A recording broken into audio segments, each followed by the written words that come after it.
Hello, everyone. Meteorologist Hutch Johnson. Thank you for watching Hutch's Weather. Remember to chime in with your comments and questions right here, as we have a lot to talk about. Cold air continues across the valley. An update on a potential winter weather event early next week. It's all coming up right now on Hutch's Weather. A quick message from my sponsors at Robert Gibb & Sons. Keep them in mind for any commercial or residential work that you may need done. For over a century of mechanical services, Robert Gibb & Sons is the best in the industry, servicing all your needs: new construction, remodeling, emergency service, and preventive maintenance for your home or office. Give Robert Gibb & Sons a call and let them know that Hutch sent you. Take a look at the temperature changes across the region over the last 24 hours, and it's absolutely face-slapping cold out there. It is tooth-chipping cold out there, and I got to tell you, it's unbalmy as well. Fargo's 29.5 degrees cooler than yesterday at this time. That's a huge drop in temperature. 26 degrees colder in Grand Forks than yesterday at this time. And in Brookings, South Dakota, you're 31 degrees colder than yesterday.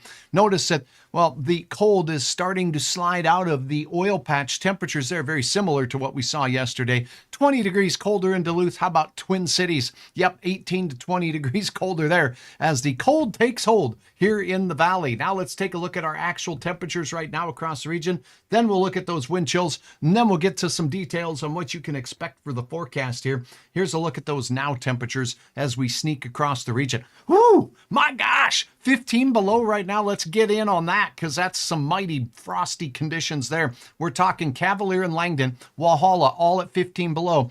And look at this, Hallock 13 below for your temperature. And in Walsh County, it's 11 below zero. In Grafton, 8 below for Grand Forks. And Crookston sitting at 9 below zero. How about Boston and Bemidji? There's a cold sleeve of air working its way right into parts of central Minnesota right now. Monaga, 9 below in the Devil's Lake area. Out to the west, it's 0 in Jamestown. Balmy there. Not quite growing pineapples yet, but, if this continues.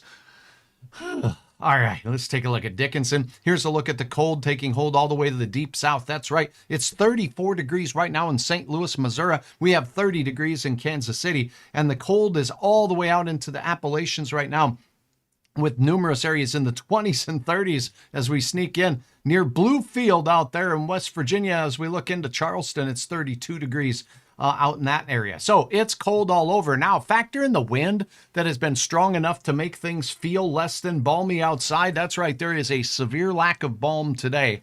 Here's a look at wind chills across our region.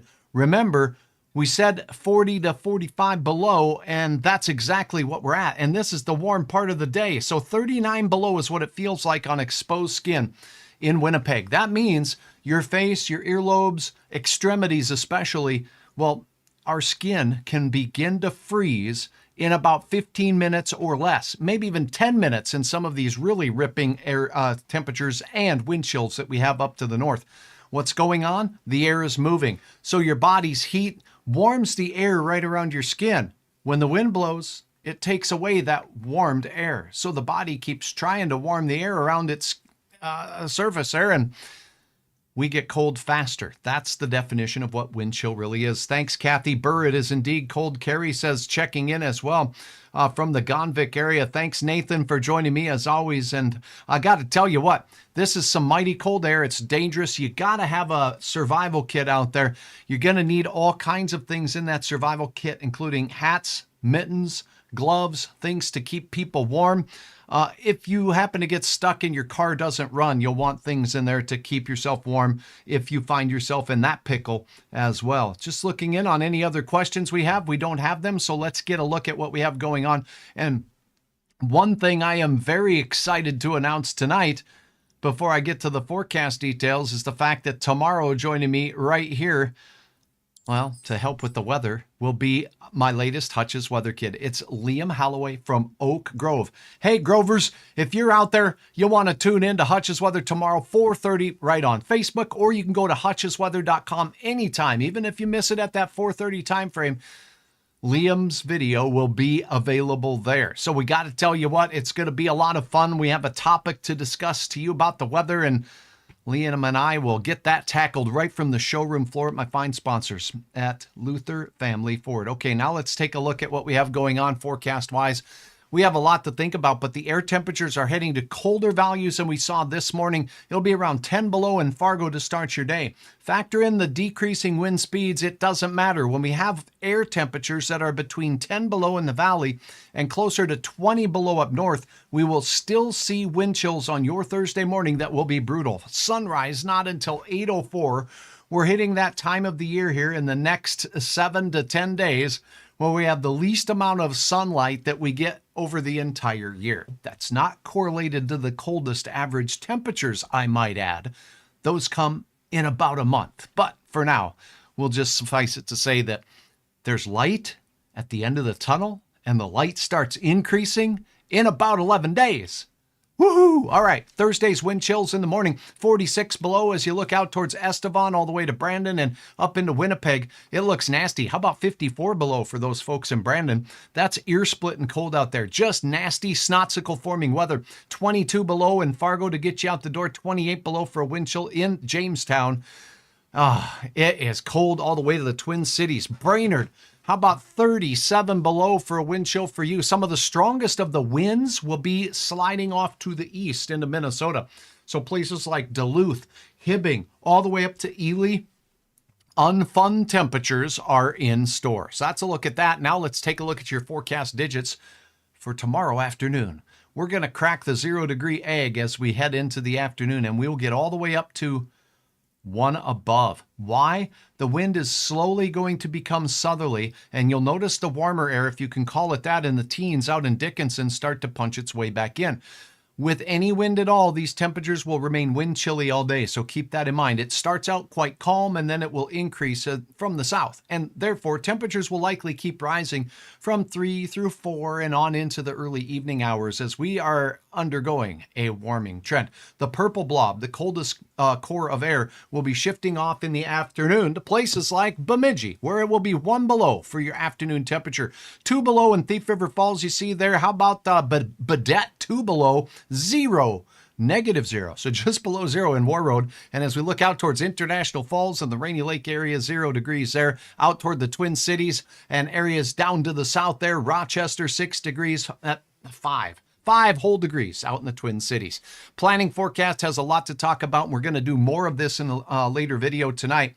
But I can tell you, tomorrow is another dangerous wind chill day. We do have 10 below for that morning temperature in Fargo expected by Hutch right here. And then we're going to see the little bit of wind keeping those wind chills down around 20 below for bus riders first thing in the morning.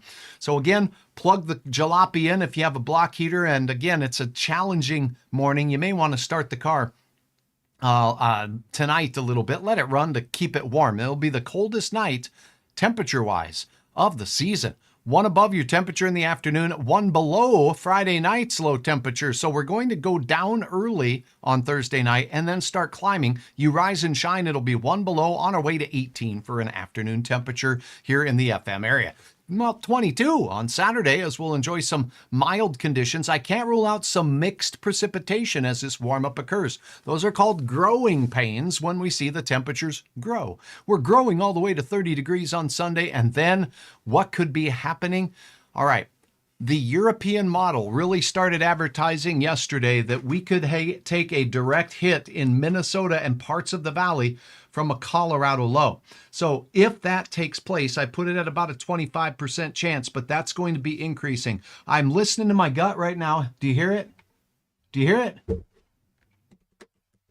Yeah, that's what I'm listening to. There's some rumbling going on down there that this number is going to go up. So more models are starting to show a chance of some stormy weather here, but the impacts are still questionable on how strong the winds will be. Will it combine at the right time for snow? There could be mixed precipitation. You see I have raindrops first, changing over to snow as we go through Monday, and the impacts will last into your Tuesday morning. The temperatures fall after we go through that storm on Monday, and we'll be back down to sub-zero readings as we head into the week before the Christmas holiday. So that's a look at that. Now we'll take a look at your radar. If you have any questions, drop me a note. Clayton says Burr. Indeed, it's a Burr forecast. Gene saw sundogs this morning. I got to say a thank you to all of my fine viewers out there who take the time to go to hutchesweather.com. Hutchesweather.com is your one-stop shop for road conditions, snowfall amounts. We'll get all of that detail here in just a second. But the sundogs and halos are coming out to play right now in this bitter cold air that we have across the valley. So here we go as we take a look at this. And we definitely have, well, Melissa Smith sharing this Wobbin shot of almost a perfect, complete halo around the sun. The brighter spots here are the sundogs that are barking along with it, and this is caused by the ice crystals that are in the clouds way up high. Beautiful shot, Melissa. Thank you for uploading. And I have more.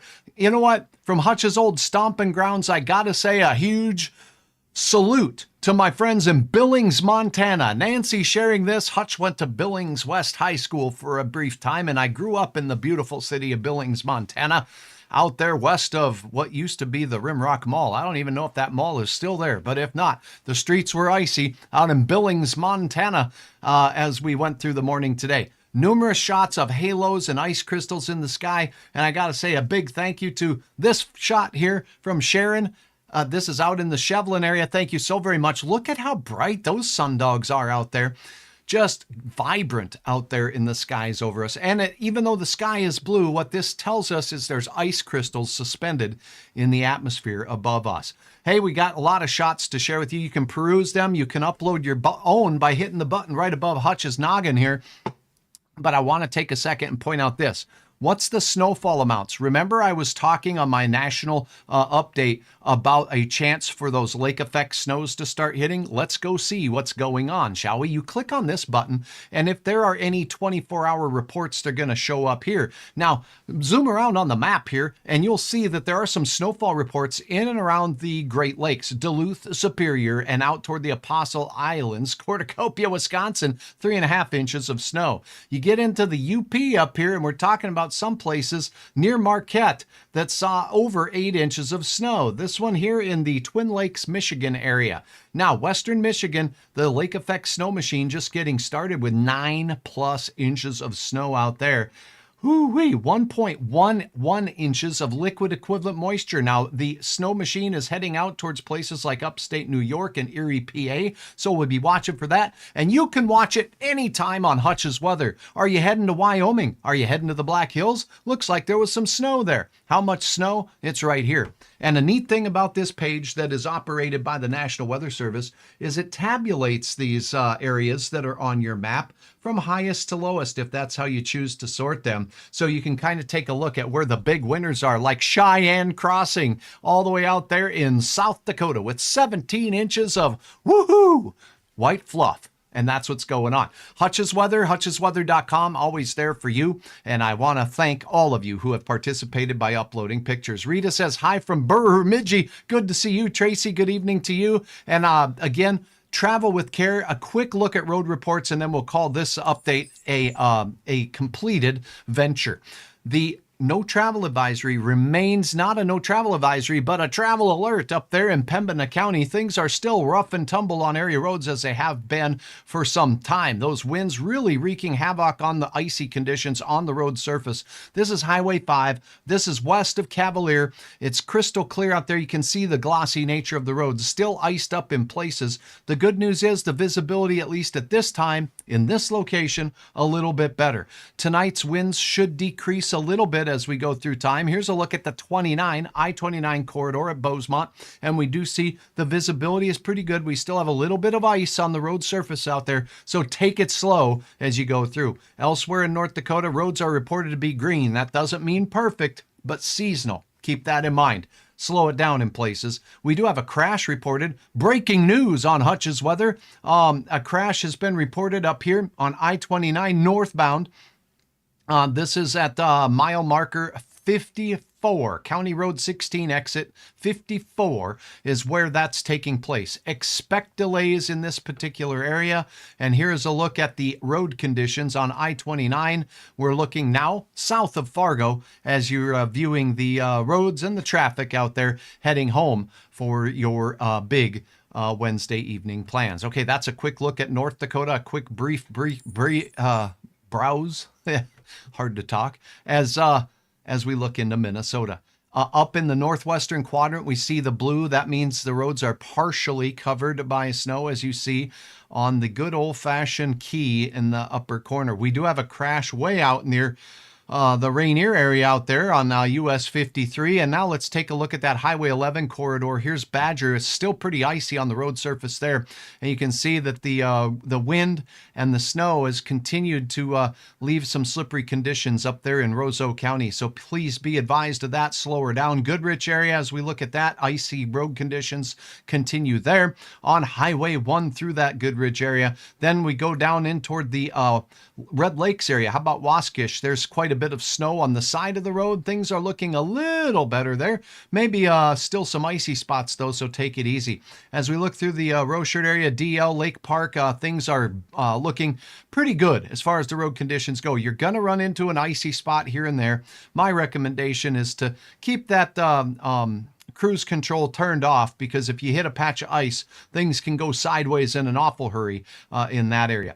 Looking down toward the Twin Cities, roads are reported to be green, which means that we have seasonal travel conditions. Here's a quick peek at Fergus. We see that the traffic is moving along pretty good. The road surface pretty free from snowpack, and that's a good thing. You go through the St. Cloud and areas down there as you head closer to the cities. Well, the roads look a little glossier down there, so maybe still some wet treatment on the road surface. But remember, you get down below about 12 degrees, and that treatment no longer works well, regularly. So that's a look at your weather. I'm meteorologist Hutch Johnson. Remember to check out hutchesweather.com for the latest updates. hutchesweather.com, no matter where you are or when you're there, you can watch the interactive radar and check out the very latest in your forecast. Please, please hit the follow button on Facebook. Look forward to seeing you here a little later tonight for a more in-depth update as we take a look at a model comparison of the storm system and the potential storm system, I should say, for early next week. Have a wonderful evening. Stay warm, stay safe, and we'll